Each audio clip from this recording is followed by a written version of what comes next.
11 സ്ഥലം. ഈശോ കുരിശിൽ തറയ്ക്കപ്പെടുന്നു. ഈശോ മിശിഹായെ, ഞങ്ങൾ അങ്ങയെ കുമ്പിട്ട് ആരാധിക്കുന്നു.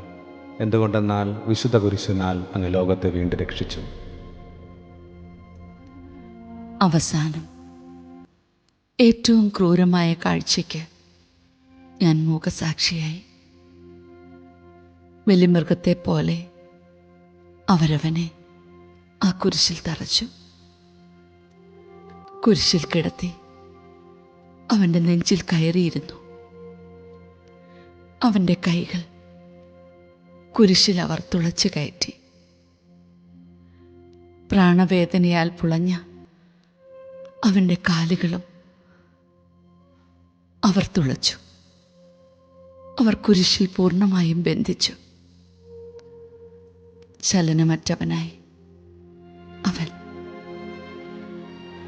ലോകപാപങ്ങൾ നീക്കുന്ന കുഞ്ഞാടിനെ ബലിക്കായി അവർ ഒരുക്കി. ദേവാലയ കവാടത്തിലെ ബലിമൃഗങ്ങളെ അവൻ തുറന്നുവിട്ടു.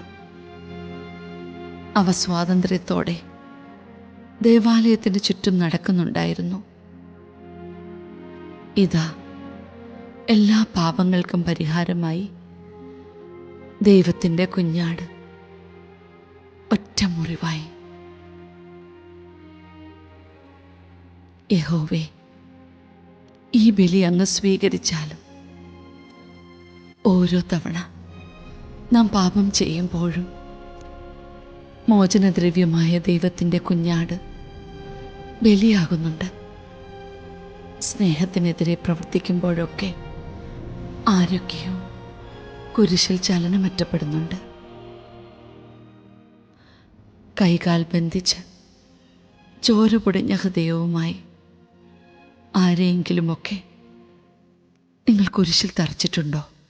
ഓ മറിയമേ, കൃപയാൽ നിറയ്ക്കണേ, കുരിശിൻ്റെ വഴിയിൽ എന്നെയും ചേർക്കണേ.